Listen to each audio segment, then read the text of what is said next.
96% de los periodistas emprendedores, a pesar de trabajar más y cobrar menos, son más felices.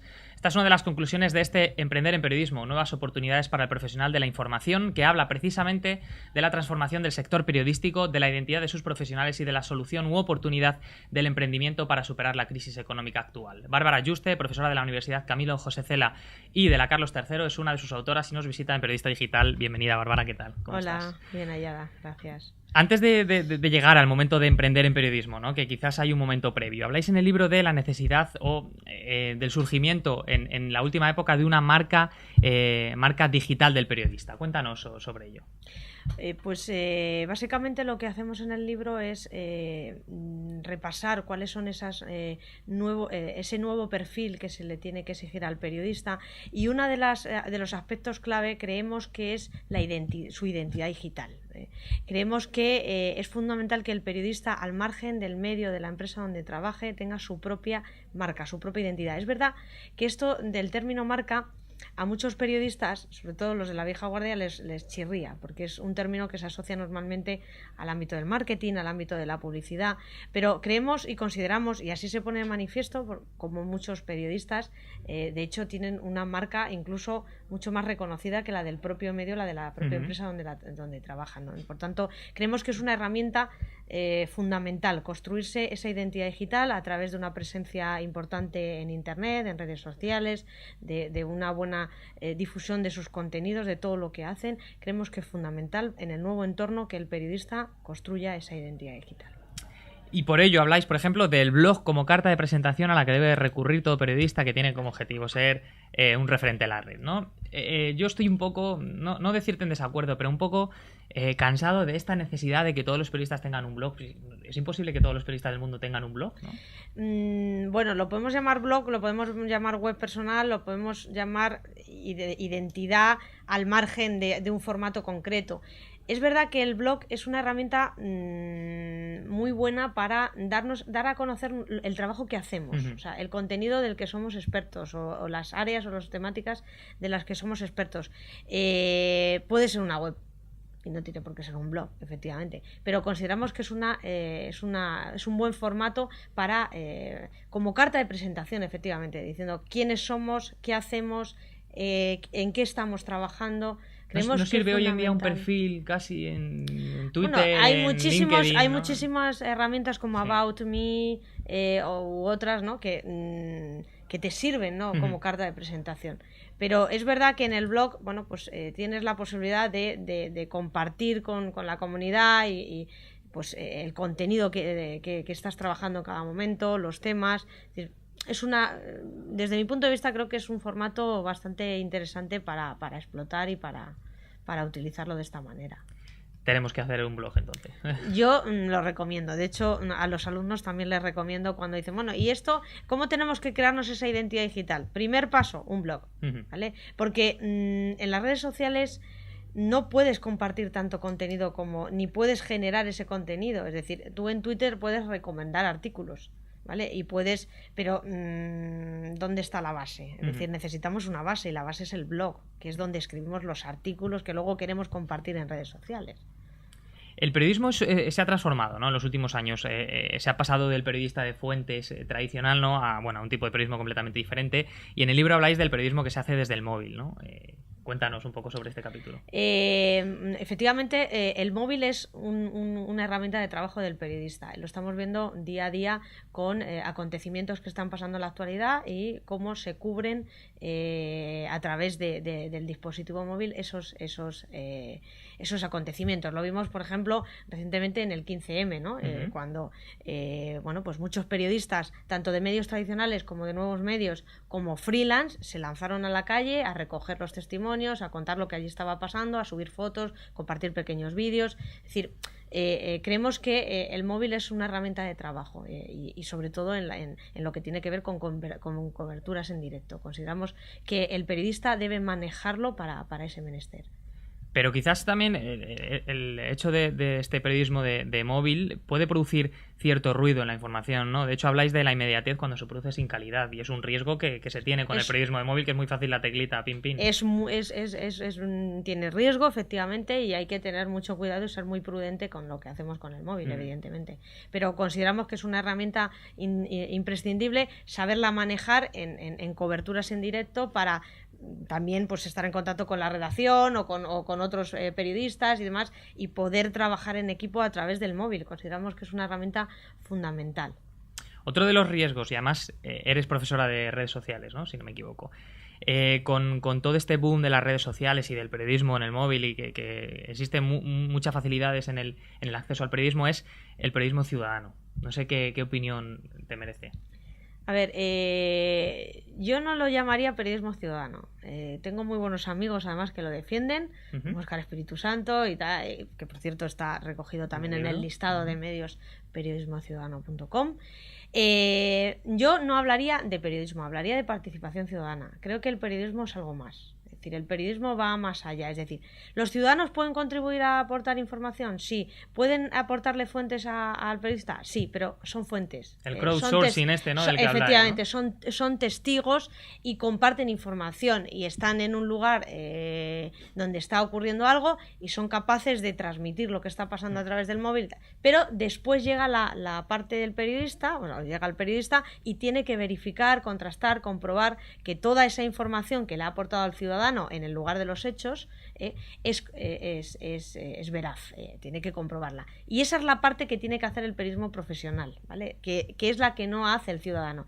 Entre otras razones porque en la mayor parte de los casos no tiene acceso a las herramientas o los métodos o los sistemas de verificación que tiene el periodista. Entonces, es verdad que muchas veces los periodistas nos valemos de la información que nos llega del ciudadano porque no podemos acceder a todos los lugares. Es decir, en la revolución iraní, en las revoluciones árabes, se ha demostrado que el ciudadano ha sido una fuente indispensable del periodista, porque el periodista no podía acceder allí. Es decir, no les dejaban de acceder a esos países, ¿no? Por tanto, tienes que recurrir a la labor del ciudadano para informarte y para saber lo que está pasando en un lugar determinado minuto a minuto. Pero luego está la tarea de verificación, de comprobación de fuentes, de comprobación de fotos. ¿Cuántas veces, y lo hemos visto en medios tradicionales, que han tenido errores relacionados con publicación de fotos que eran falsas? ¿Cuántas veces en portadas de periódicos hemos visto ese tipo de cosas? Y por tanto ahí tiene que estar el periodista para verificarlo y para contrastar que eso que se está compartiendo en Twitter, que se está compartiendo en todas las redes sociales y que proviene de los ciudadanos, es veraz y es así. Muchos dicen, es una expresión que se utiliza ahora, que el deporte preferido del periodista en Twitter es el yo-yo. ¿Qué opinas? El egocentrismo, podríamos decir. Creo que ayer en un congreso comentaban en una mesa que los periodistas y los bloggers tienen mucho ego. Y yo no voy a decir todo lo contrario. Es decir, creo que Twitter, igual que es una excelente herramienta de trabajo como fuente de información, como sistema de alerta temprana, como proyección o como canal de difusión de contenidos, también es un canal para alimentar egos. Eso está como viciado, ¿no? En algunos aspectos. Es verdad, no vamos a decir que no. Pero bueno, es algo que está entre los puntos, por decirlo de alguna manera, grises, no voy a decir negros, de esta herramienta, ¿no? Pero nos compensan los otros usos y las otras potencialidades que nos ofrece como periodistas. Hoy en día en los medios también se han transformado, lo decís en el libro además, ¿no? Se han transformado por el poder de las redes sociales. Todos los medios de comunicación, grandes y pequeños, tienen acceso a... ninguno se ha mantenido al margen, pero mi pregunta es, y es una cosa que gira en la cabeza o puede girar en la cabeza de algunos de los usuarios, ¿explotará la burbuja Twitter? Pues no sabría decirte. Lo cierto es que hace ya unos años, cuando empezaron a llegar las redes sociales y empezaron a explosionar, es decir, a convertirse en lo que en monstruos realmente, porque bueno, a ver, monstruos en el sentido positivo de la palabra, ¿no? Es decir, no es malo, es decir, son canales gigantes, es decir, había algunos que se preguntaban, bueno, ¿esto es una moda pasajera? ¿Esto acabará? Es decir, ¿desaparecerá Twitter, Facebook? ¿Desaparecerán todas las redes sociales que están ahora mismo?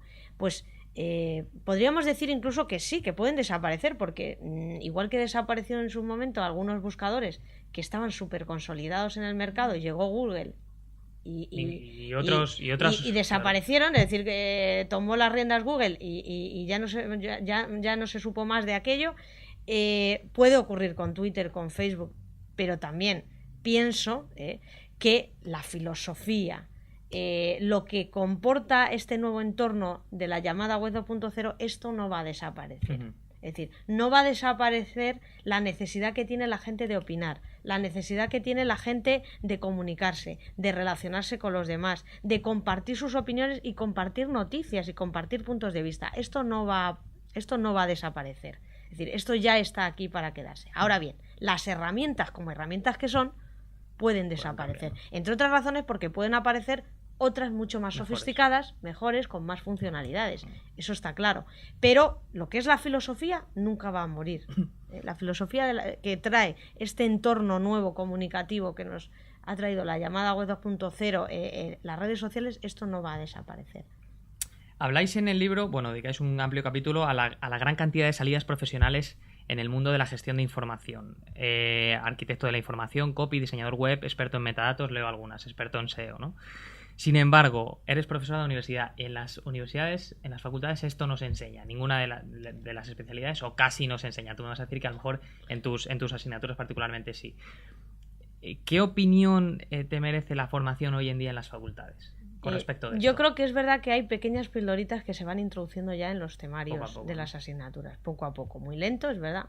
Pero, entre otras razones, no por la propia universidad o el propio profesor, sino porque luego nos encontramos con que esos temarios tienen que estar aprobados y respaldados por la ANECA, como todos sabemos, que es la institución que evalúa este tipo de contenido. Y es verdad que muchas veces las universidades van un poco por detrás de la realidad, es decir, es muy difícil llegar al punto en el que nos encontramos de desarrollo y de evolución de todas estas herramientas o de estos entornos digitales por parte de la universidad. Le cuesta, va un poco más lento. Pero yo creo que poco a poco sí que se están introduciendo asignaturas nuevas. Por ejemplo, redes sociales es una asignatura transversal en la Universidad Camilo José Cela, que se imparte en todos los grados de comunicación, es decir, en comunicación audiovisual, publicidad, relaciones públicas, periodismo, en todos los grados que tienen que ver con comunicación, y poco a poco creo que se van introduciendo, se van incorporando en la Carlos III. Por poner otro ejemplo, las asignaturas que ahora imparto llevan impartiéndose muchos años, periodismo digital, es decir que... Pero es verdad que creo que deberíamos de ir un poco más rápidos en la incorporación de todos estos nuevos entornos en la universidad. Bueno, llegamos al momento de emprender, que es el que recoge el título del libro. Voy a hacerte la misma pregunta que el nombre el título del capítulo. Emprender en el periodismo, ¿cómo, cuándo, dónde y por qué? No es tu caso, pero bueno, seguramente nos puedes dar alguna respuesta. Bueno, yo creo que lo primero para emprender es tener una idea que queremos poner en marcha, que queremos que se haga realidad. Debemos... o creo que es mi opinión, creo que esa idea debe venir acompañada de una voluntad por parte del profesional. ¿Voluntad de qué? Voluntad de sacrificio, voluntad de renunciar a muchas cosas. Y también te digo, no todo el mundo es capaz o tiene las capacidades o las cualidades para emprender. Por fin, porque estamos claro, en una ola absoluta de que todo el mundo tiene que ser emprendedor por defecto. Sí, no tiene por qué. Es una alternativa más que tiene el periodista en este nuevo entorno. Pero si decidimos hacerlo, tenemos que tener una buena idea que llevar a cabo, ¿vale? Y luego tenemos también que contar con un buen equipo de profesionales. Es decir, es verdad que estos nuevos medios que están apareciendo en el mercado son estructuras muy pequeñas, estamos hablando de redacciones muy, muy reducidas, con luego una red de colaboradores muy amplia, pero son profesionales con mucha experiencia. Es decir, si te das cuenta en la encuesta que se publica en el libro y que además la tenemos recogida en la web que hemos creado para recoger las actualizaciones, resulta que la edad de estos emprendedores, la horquilla mayoritaria es la que oscila entre 31 años, 32 y 40. Es decir, no estamos hablando de jóvenes recién llegados. Es decir, no estamos hablando de recién licenciados que acaban la licenciatura o el grado y deciden poner en marcha un proyecto. No, estamos hablando de profesionales que ya tienen una experiencia en el periodismo. Bien en medios tradicionales, bien como freelance, pero con una experiencia. Es decir, que yo creo que estos son ingredientes que tenemos que tener a la hora y claro, y luego no sé si me preguntarás, pero luego está el tema de la financiación, pero que hay muchísimas opciones. De hecho, una de las cosas que más me llama la atención es que decís que el 60% de los nuevos medios se forman con una financiación de entre 1.000 y 10.000 euros. Esto es poquísimo. Muy poco, muy poco. Y además, ¿de dónde procede la mayor parte de esa financiación? De los ahorros personales.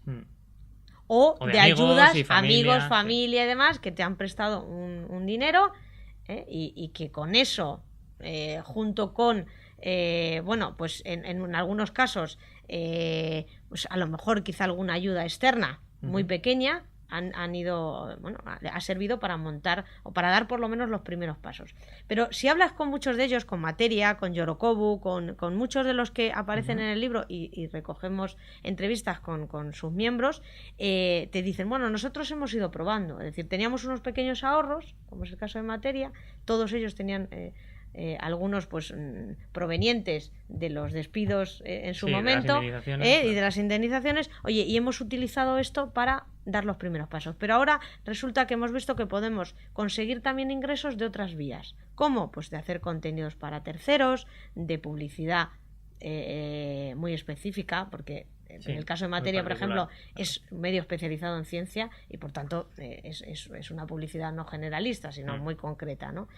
O de las donaciones de los socios, las tradicionales suscripciones que ahora se denominan, ¿no?, socios, ¿no?, del medio. Es decir, van probando una serie de alternativas. Y en este punto, perdóname, Bárbara, habláis de una cosa súper... a mí me parece muy particular. Medios estos súper especializados, hiperlocales, empiezan a lanzar ofertas de productos a terceros al estilo de webs de estas de ofertas de restaurantes y los Groupon y los de cupones, ¿no? Sí. ¿Cómo es esto? Esto me ha llamado la atención. Sí, pues medios... los medios hiperlocales o locales tienen... La mayor parte de los ingresos proviene de la publicidad de los comercios que tienen en la zona y luego ofrecen la posibilidad de generar contenidos ad hoc a terceros de todo tipo, desde páginas, como bien dices, de ofertas comerciales hasta incluso enseñarles cómo gestionar sus propias redes sociales. Es decir, hacen formación específica para el barrio. Por ejemplo, Somos Malasaña lo está haciendo, es decir, está haciendo formación en redes sociales para comercios, para pymes de la zona, ayudarles a gestionar esa identidad. Es decir, están haciendo diferentes productos, por decirlo de alguna manera, para conseguir ingresos. Es decir, el abanico es prácticamente, te diría que casi por persona. Es decir, igual que hay 5 personas en el medio trabajando, hay 5 formas de pensar en cómo obtener ingresos. Una práctica habitual para sobrevivir en los medios es, ¿cuál es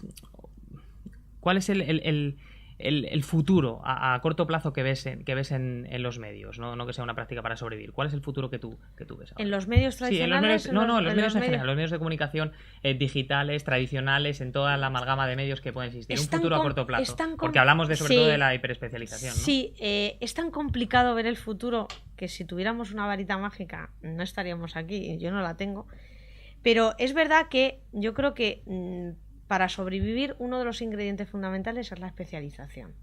Y de estos medios lo están demostrando. Es decir, es verdad que hay productos generalistas, pero es mucho más difícil tener un hueco con un producto generalista de información general que con un producto que va a un nicho concreto. incluso a minorías, como hablan en Yorokobu. Yorokobu dicen que es un producto minorías. para minorías, para sectores minoritarios de la sociedad.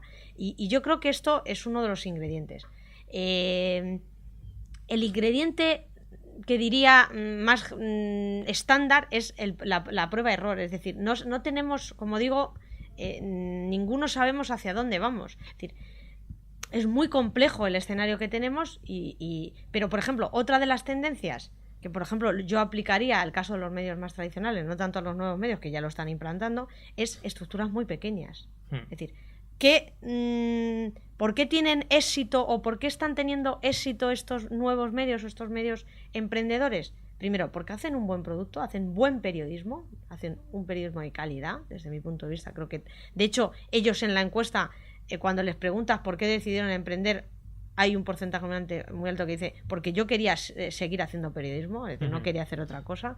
Y entonces hacen muy buen periodismo, un periodismo de calidad, y luego a bajo coste, es decir, con costes muy pequeños, muy reducidos, porque no tienen estructuras grandes, porque no tienen salarios elevados, porque no tienen en muchos casos una sede física, consideran que pueden trabajar desde casa o bien reuniéndose en espacios de coworking determinados donde puedan reunirse. Es decir, tienen costes muy reducidos. Esto, el tener una estructura aligerada de costes te va a permitir, pues lógicamente, probar y no tener el miedo a perder mucha inversión, porque no lo has hecho. Entonces... Y es que esto ha sido tremendo para los medios tradicionales, ¿no? Porque precisamente el aligerar estas plantillas es lo que, bueno, estamos viendo tantos EREs y despidos y reubicaciones, pero que aún así son incapaces de competir es verdad sin que tener muchos, pérdidas casi. Sí, es verdad que muchos dicen, o uno de los argumentos es que sin mucha gente no se hace buen periodismo. Yo tengo mis dudas. Es decir, estos productos o estos nuevos medios que estamos viendo están haciendo un buen periodismo y no tienen unas estructuras gigantes ni nada. Entonces, esto de, bueno, cuantos más profesionales, mejor producto, mejor periodismo voy a hacer. No tiene por qué. No tiene por qué. Vamos a ir terminando, Bárbara. Hacéis un cuestionario fijo a algunos de los periodistas emprendedores, lo comentabas tú, algunos de ellos, ¿no? Te traslado algunas de las preguntas de este cuestionario fijo. ¿Es hoy suficiente la publicidad? No, vas a decir.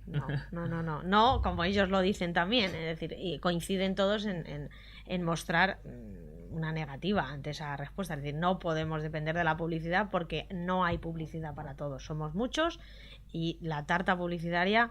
Pero está creciendo. Desafortunadamente, sí, pero a unos ritmos muy lentos.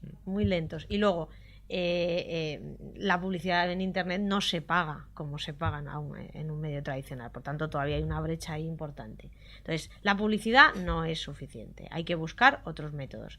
Es verdad que todavía no hay un modelo de negocio claro para los medios. Es verdad. Y de hecho, todos coinciden en señalarlo. Es decir, nosotros vamos probando, pero no hay. Y de hecho... el día de la presentación, en el debate que tuvimos, salía a relucir mucho esta reflexión. Sí, generamos ingresos por diferentes vías, pero ninguna por el propio periodismo que hacemos. Claro. Porque el hacer contenidos para terceros no es periodismo. Claro. El hacer formación no es periodismo. El hacer no es periodismo. Y lo que es periodismo casi es gratis. Estamos buscando financiación o tenemos diferentes vías de financiación, pero ninguna la conseguimos a través de lo que es el periodismo. Sí. Entonces, este es un problema, pero claro, es que es difícil saber, insisto, cuál es el modelo de negocio de los medios. ¿Qué opinas del crowdfunding y los donativos? Creo que es una vía interesante. Y que muchos medios están recurriendo a ella. Es verdad que en España no hay cultura todavía o es muy pequeña la cultura de donar dinero para mantener un proyecto y un proyecto informativo, no periodístico, pero creo que es otra de las alternativas, otras de las vías posibles para ingresar dinero. Es verdad, por ejemplo, que hay proyectos como por ejemplo Jordi Pérez Colomé, que es un periodista también de Obama World, que también le citamos. Jordi lo que hace es recurrir a las donaciones de sus lectores del blog para cubrir determinados acontecimientos. Él pide dinero y hasta que no tiene una cantidad, hasta que no se alcanza esa cantidad, pues no se va a Siria o no se va a Irán o no va a cubrir determinados temas que incluso se los propone su propia audiencia del blog. Es decir, que tiene una relación muy cercana y depende de esas donaciones para poder hacer el trabajo periodístico. Yo creo que es una vía alternativa interesante que a algunos les funciona, a otros no. Ahora se ha puesto un poco difícil, ¿no? Y ahora con la nueva regulación que acaban de proponer, que es un anteproyecto de ley, no está aprobado todavía, pero veremos en qué queda, porque esta limitación de 3.000 euros, esta limitación es de 1 millón de euros como máximo, es decir, todo esto veremos. Es verdad que hay modalidades como recompensa a donaciones que no están reguladas en este anteproyecto. Veremos a ver exacto, a ver cómo queda esto. Una última pregunta, Bárbara, por curiosidad. ¿Y en tu caso, invertirías en papel si te surge un proyecto hoy en día? Ay, es la pregunta del millón, ¿no? Es verdad, hay Revista Mongolia y otros que citamos en el libro han apostado por el papel como producto principal. Es verdad que luego tienen web, tienen presencia en redes sociales, pero las utilizan para otro tema, ¿no? Y que otros como el diario.es o Infolibre estaban en web, ¿vale? Su proyecto principal es la web, pero editan un documento, un número mensual o trimestral para tal. Yo creo que el papel, si yo invirtiera en el papel, tendría que ser un producto muy específico. Es decir, un producto muy de nicho, no diario, por supuesto, no de información general. Y para esto, para amantes de las lecturas largas, reposadas y muy especializado. Creo que si invirtiera en ese tipo de producto, pero por supuesto no en un generalista no en un periódico en un periódico de papel con mucha estructura por detrás.